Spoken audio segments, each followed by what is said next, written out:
Pitagoras. Tahu nggak sih siapa Pitagoras?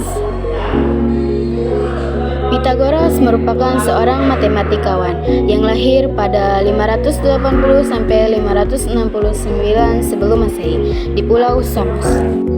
Pitagoras merupakan seorang yang haus dengan ilmu. Bahkan sepanjang hidupnya, dia sering berkelana ke berbagai tempat seperti Mesir dan Babilonia untuk mendapatkan ilmu peradaban dari tempat ia kunjungi.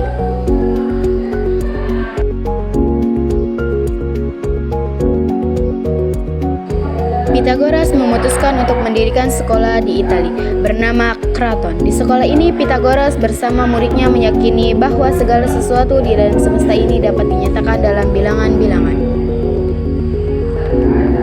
Umumnya, Pitagoras mengajarkan jenis matematika yang dibagi menjadi 4 bagian. Pertama, teori bilangan atau aritmatika, geometri yang berhubungan dengan gambar, aljabar yang berhubungan dengan lambang bilangan, analisis yang berhubungan dengan pengurangan.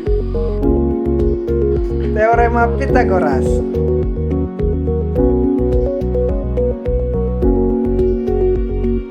Teorema Pitagoras hanya berlaku untuk segitiga yang memiliki satu sudut 90 derajat. Teorema Pitagoras menyatakan bahwa pada segitiga siku-siku berlaku kuadrat sisi miring sama dengan jumlah kuadrat kedua sisi penyibunya. Sisi miring atau hipotenusa terletak di depan sudut siku-siku.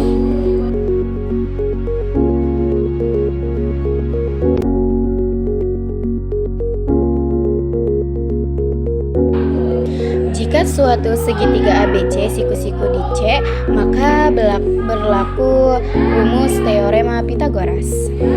Seperti C kuadrat sama dengan A kuadrat ditambah B kuadrat, atau C sama dengan akar A kuadrat ditambah B kuadrat.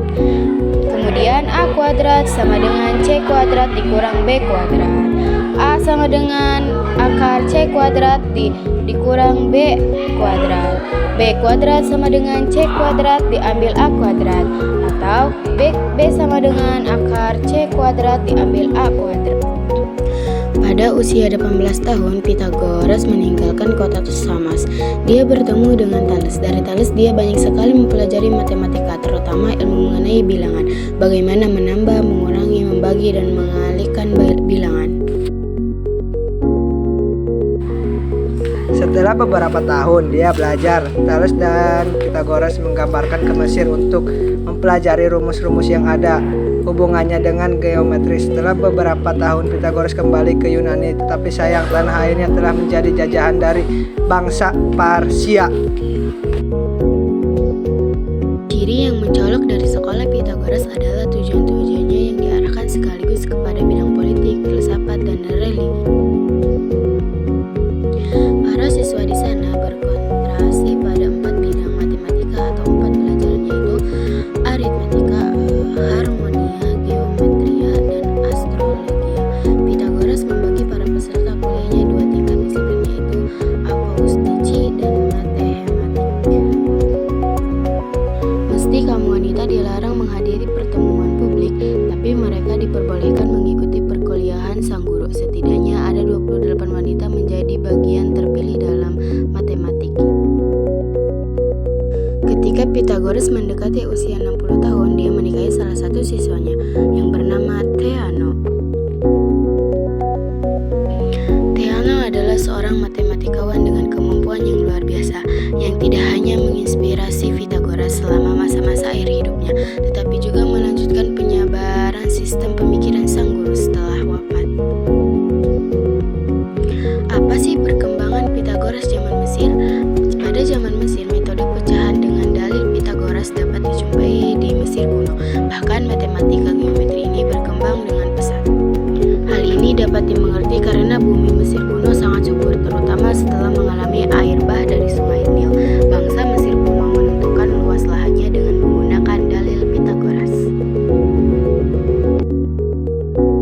Zaman Babilonia. Bangsa Babilonia belum mengenal kertas. Untuk membuktikan adanya peninggalan diperlihatkan pada bentuk kepingan tanah liat yang berisi tentang pembuktian dalil Pitagoras. Pada kepingan tanah liat tersebut terdapat angka-angka huruf baku yang bila diterjemahkan menjadi angka-angka yang dimengerti sekarang. Terima kasih sudah menonton sampai habis. Thank you.